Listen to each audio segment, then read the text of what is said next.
well. A few videos that I was looking back upon, I wanted to see if there's any changes. Remember when I said there's a lot of grain mills that were sold out? I went to Nutrimill's website and these two are still sold out. So if you're looking to have your own wheat berries, grind your own fresh wheat flour, look on eBay, maybe Craigslist, whatever you can online. But I know some people are still talking about this. These are still out of stock, so just something to think about. But something else that I heard today, and someone mentioned that there were 13 junkyard fires from Connecticut to Jersey to Florida and other states. This one right here from WTNH.com. Meriden, Connecticut. Scrapyard employees assisted firefighters to extinguish a fire within a pile of scrap metal Tuesday evening in Meriden.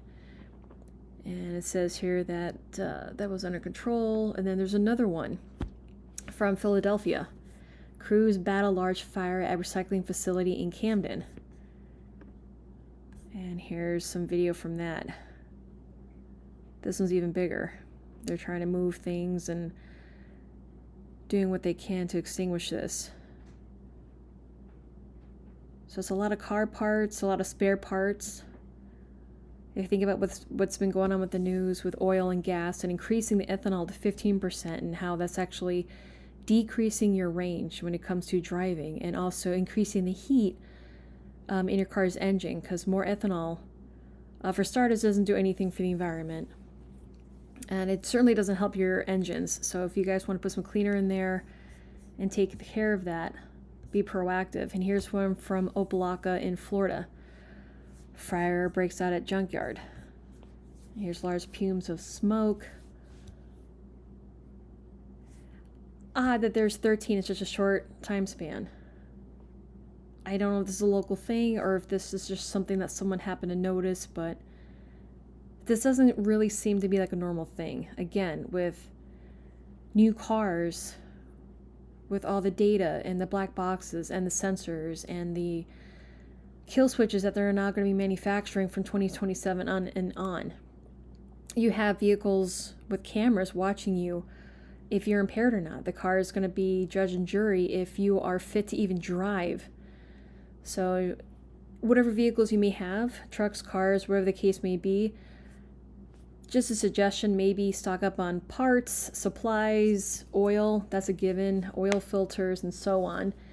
And as a caveat, I just saw this, I didn't have time to pull this one up, but Advanced Auto Parts is closing 700 stores. So again, just something to put on your radar, maybe your plans, your whiteboard, your to-do list. 13 junkyard fires all over the country, and the push for smart vehicles. They're going to tell you if you're fit or not to drive. So